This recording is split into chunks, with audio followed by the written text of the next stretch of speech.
Hello student, welcome in biology video tutorial. We are learning the topic number 4, that is kingdom Animalia. In this topic we are learning the phylum Chordata. In Chordata we have already learned the superphylum Urochordata, superphylum Cephalochordata, and now we are learning the superphylum Vertebrata. In superphylum Vertebrata, we have already studied the division Agnathostomata. After that, we are studying the division Gnathostomata. In division Gnathostomata, we have also studied the superclass Pisces, and after that the superclass Tetrapoda. Now we are learning. In superclass Tetrapoda, there are four classes: class Amphibia, class Reptilia, which we have completed, and today we are going to learn the class Aves, which is third class in this superclass Tetrapoda, and fourth class is the Mammalia. It will be learned after this video. In this video we are going to learn the Aves. The name Aves itself says the Avis means bird. या शब्दातच आहे एविसचा अर्थ पक्षी. या क्लासमध्ये हा जो प्राण्यांचा class आहे, या क्लासमध्ये सर्व प्रकारचे पक्षी समाविष्ट केलेले आहेत. काही एक्झाम्पल आपण इथे बघूया. We will see some example. First example is pigeon, then parrot, crow, vulture and sparrow. These are the example. The pigeon, then crow, these are the parrot, then this is vulture and this is sparrow.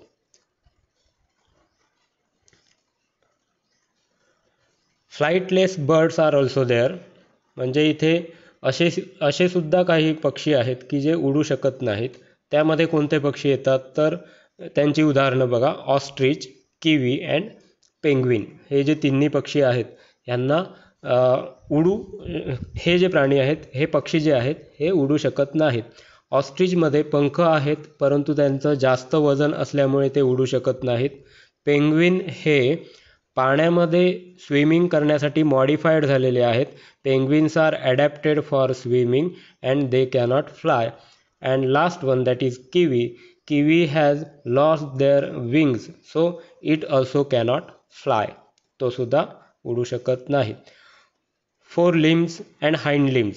This class is of Tetrapoda. हा जो class आहे हा super class टेट्रापोडामध्ये येतो. Tetra means four, podia means legs.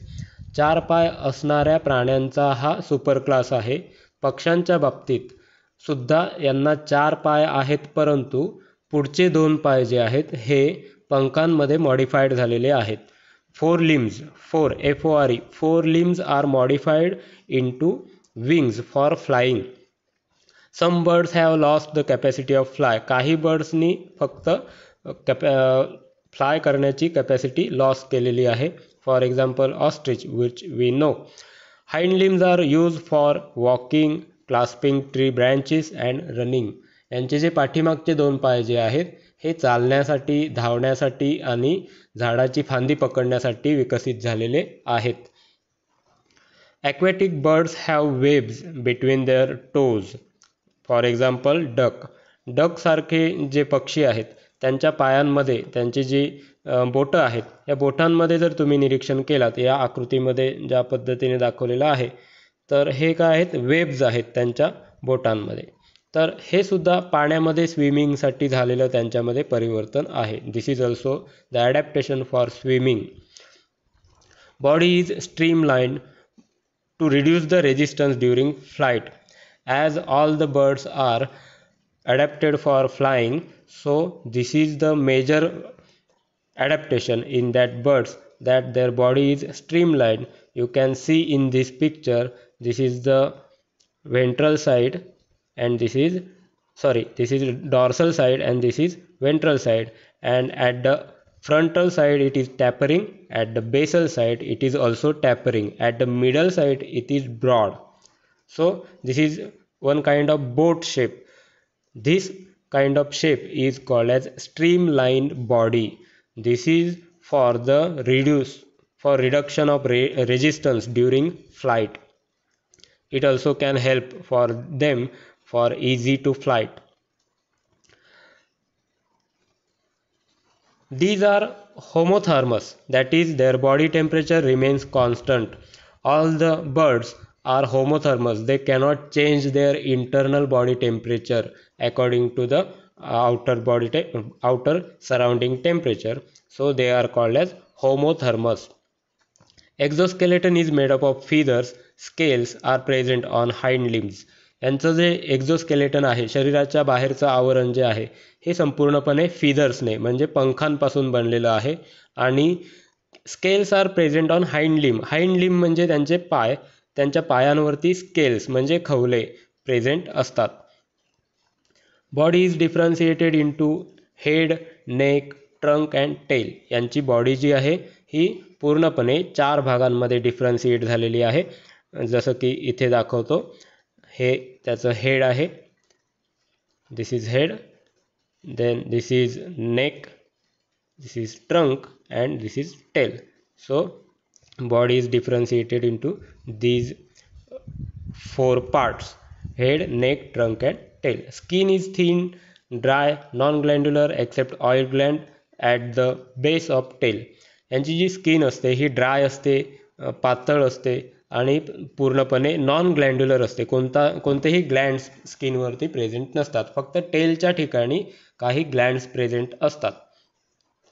Bones are hollow which is also known as pneumatic with air cavities to reduce the body weight. हे उडण्यासाठी विकसित झालेले आहेत, त्यामुळे यांच्या बोन्समध्ये जर आपण बघितलं तर हे बोन्स हॉलो असतात. हॉलो म्हणजे पोकळ, एअर कॅव्हिटी असणारे बोन्स असतात. अशा बोन्सना न्यूमॅटिक असं म्हटलं जातं. So pneumatic bones are there in their skeleton. त्यांच्या स्केलेटनमध्ये न्यूमॅटिक बोन्स आहेत. Jaws are without teeth and modified into beak. यांचा जो जबडा आहे हा संपूर्ण जबडा बिकमध्ये मॉडिफाईड झालेला आहे, चोचेमध्ये मॉडिफाईड झालेला आहे आणि त्यांच्यामध्ये टीथ नाहीत, म्हणजे दातांची रचना त्यांच्या जबड्यामध्ये नाही. Crop and gizzard are present in digestive system. यांची डायजेस्टिव्ह सिस्टीम जर आपण बघितली तर यांच्या डायजेस्टिव्ह सिस्टीममध्ये क्रॉप म्हणजे हे जे काही अन्न खातात ते जसेच्या तसे त्यांच्या क्रॉपमध्ये काही काळ साठवले जातात. त्यानंतर हे अन्नपदार्थ पुढे हा जो भाग दिसतो या भागाला गिझार्ड असं म्हटलं जातं आणि ह्या गिझार्डच्या ठिकाणी या फूड मटेरियलचं मेकॅनिकली ब्रेकडाऊन होतं. The birds have these two structure. First is crop where the food material is temporarily stored, and after that it is sent to the gizzard. At the gizzard center that food materials are mechanically broken down, and after that it is passed towards the small intestine. So this is about their digestive system. Blood is red in color due to the presence of red blood cells.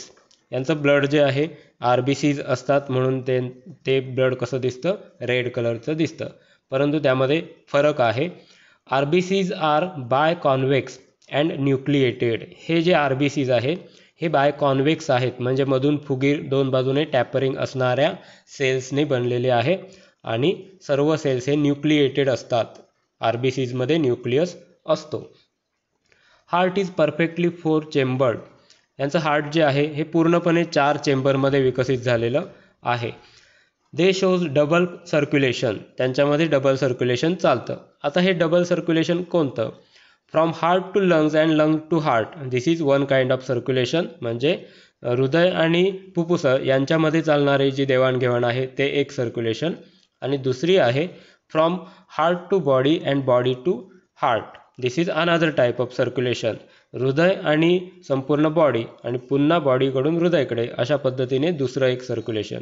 तर हे double circulation या पक्ष्यांमध्ये आपल्याला बघायला मिळतं. Respiration. In case of respiration it takes place by lungs having air sac to increase the buoyancy. इथे हा एक नवीन प्रकार आहे, तो म्हणजे कोणता? ह्यांचं लंग्स जे आहे या लंग्सच्या व्यतिरिक्त त्या लंग्सच्या दोन्ही बाजूला एअर सॅक्स आपल्याला दिसून येतात. ह्या एअर सॅकचा उपयोग काय होतो तर पक्ष्यांमध्ये फ्लाईटच्या वेळेला किंवा उडताना त्यांच्यामध्ये बॅलन्स टिकून ठेवण्यासाठी ह्या एअर सॅकचा उपयोग करून ते घेतात. तर ही जी एअर सॅक आहे ही रेस्पिरेटरी सिस्टीमलाच अटॅच आहे, त्यामुळे त्यामधील सुद्धा हवा नेहमी एक्सचेंज होत राहते. The urinary bladder is absent. To reduce the weight in the bird, they have such modification that they do not have any urinary bladder.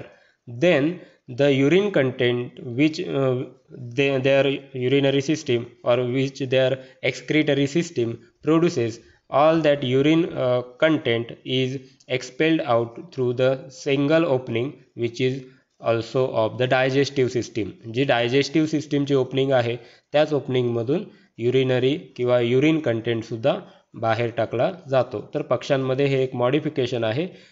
तर हे मॉडिफिकेशन याकरता आहे की फ्लाईटच्या दरम्यान त्यांच्या बॉडीचं वजन हे कमीत कमी राहावं. Brain is enlarge and has well developed cerebellum for equilibrium.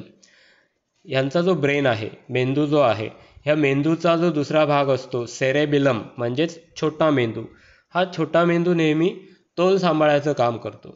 जसं की आपल्यामध्ये सुद्धा छोटा मेंदू तोल सांभाळायचं काम करतो, परंतु यांचं प्रपोर्शन जर बघितलं तर प्रपोर्शन हे पक्ष्यांमध्ये जास्त प्रपोर्शनमध्ये सेरेबिलम विकसित झालेला असतो.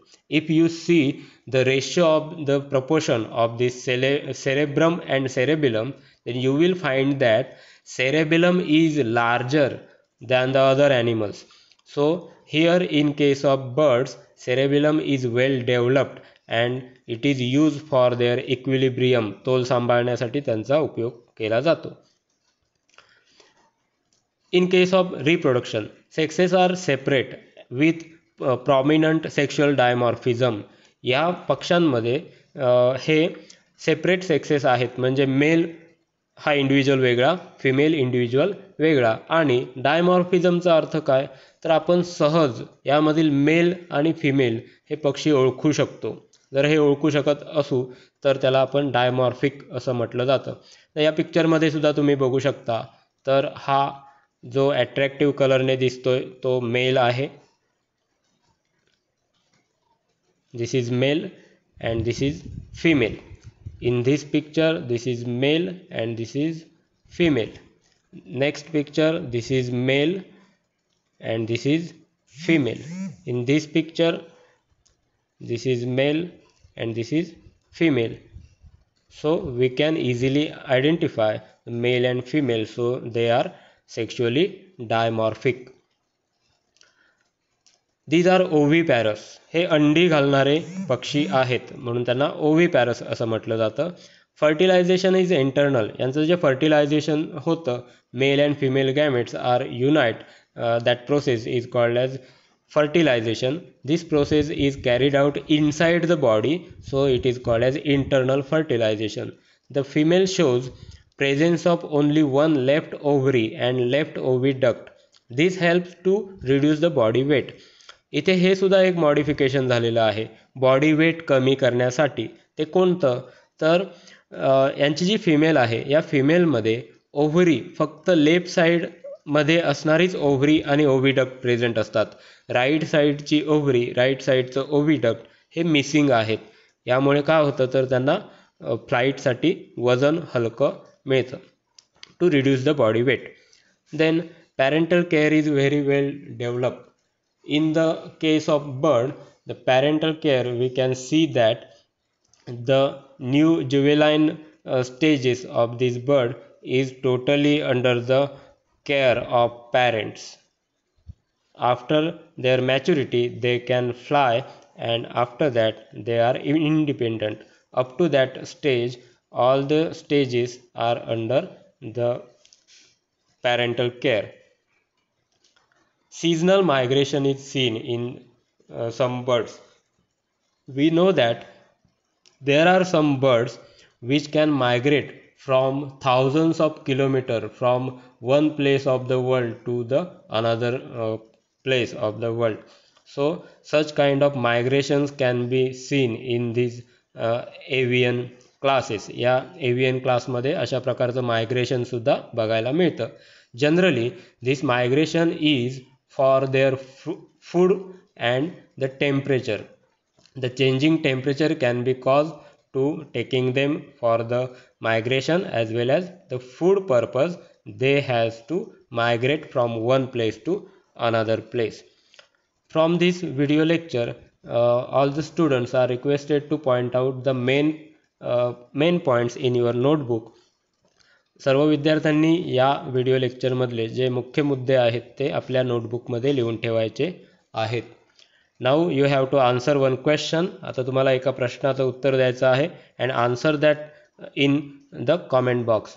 And the question is why birds have pneumatic bones, air sac in their body, no urinary bladder, only one ovary and oviduct. And the answer should be written in the comment box. Thank you.